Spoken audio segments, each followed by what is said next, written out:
Ito, T-bone. Ito, sirloin. Sirloin yan? Magkano po ang kilo ng sirloin? 450. Kuha ko ng sirloin na. Ilan? Kalahating kilo ba? Sige, kalahating kilo. Ano to? Pang beef steak? Pang steak. Okay. Makapal. Ganyan lang. Ha? Kapalan mo pa na eh. Ah, makapal pala yung steak mo? Oo. Kalahating kilo, exact. Kalahating kilo. Okay na. Sige po. So ito yung nabili kong sirloin steak sa talipapa ng Pandakan. Medyo manipis yung pagkakahiwa. Actually hindi lang medyo, talagang ang nipis ng pagkakahiwa nila. Sabi nung nagtitinda sa palengke, karamihan daw nang bumibili sa kanya, nire-request talaga na manipis ang hiwa. I don't know why. Siguro ganun ang sistema pagka sa mga wet markets. So today lulutuin natin to, tas ikukumpara natin yung lasa dun sa mga steaks na nabibili ko sa Landers.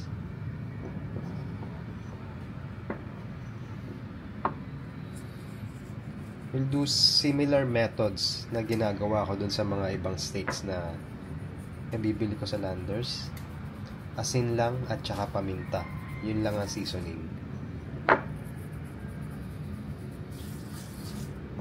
Generous seasoning of salt and pepper.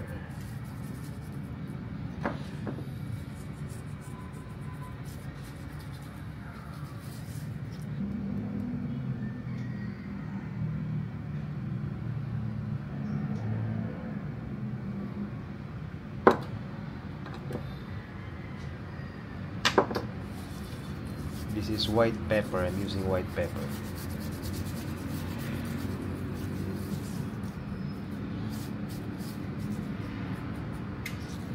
Kabila.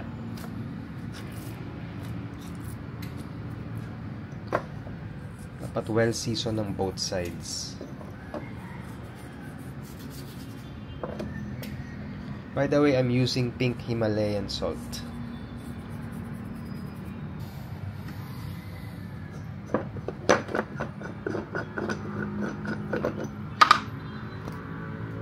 Lagyan din natin ng pamintang durog na black.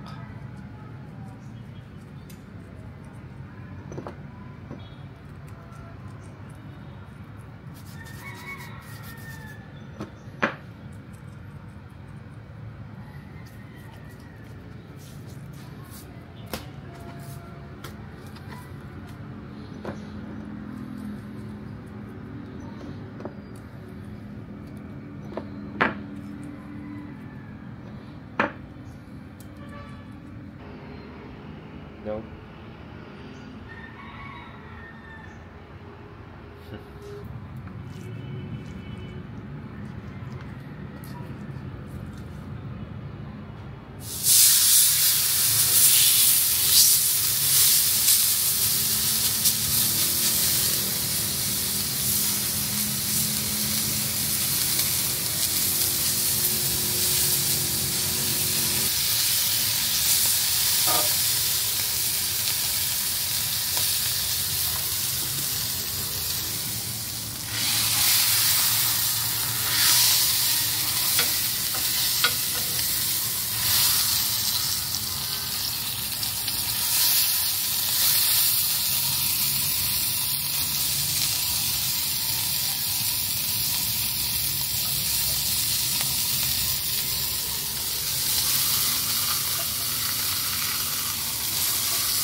Pero dahil manipis siya, yung cooking time na ginawa ko ay mas mabilis. Mga 1.5 minutes lang per side. Pwede na yan. So, let's rest this steak for about 5 minutes before we cut it. Then, let's see kung maganda ba ang loob niya.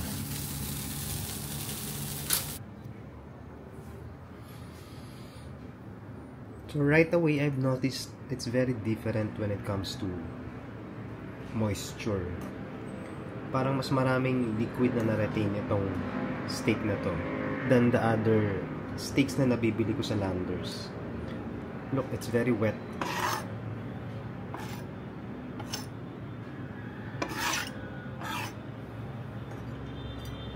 Let's see the inside.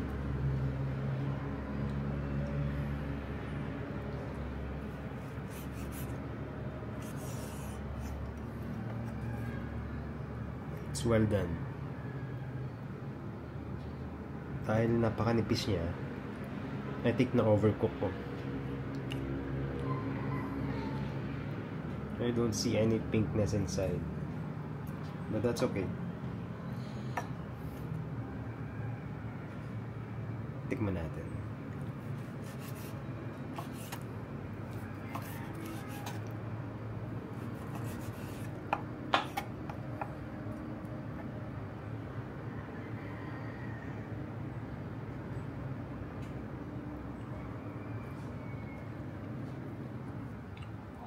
It feels and tastes more like tapa. I'm not sure how accurate yung sinabi sa akin ng tindera that this is actually sirloin part. Nung tinanong ko kasi kung anong part ito, sabi niya sirloin.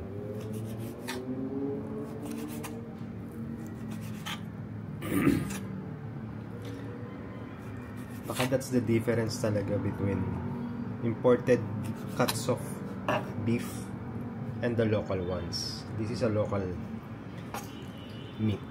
This came from local cows, but it's a lot cheaper kasi yung mga presyo ng mga steak sa Landers naglalaro yan sa around 550 to around 600 pesos per kilo. This one is 450 pesos per kilo. So, mas mura siya.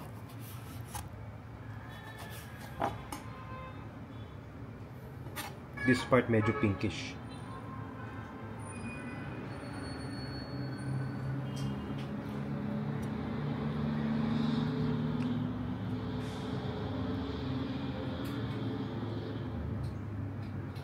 The taste is okay. But ang mas nalalasahan ko is yung salt and pepper. The beef itself, the texture and the taste, parang tapa.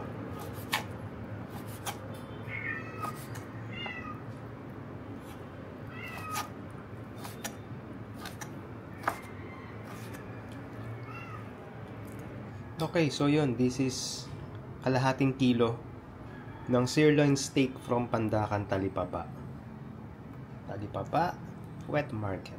So, yun na lang muna. See you in the next episode. Bye-bye. Say bye-bye. Say bye. Bye. See you in the next episode. You wanna taste it? No?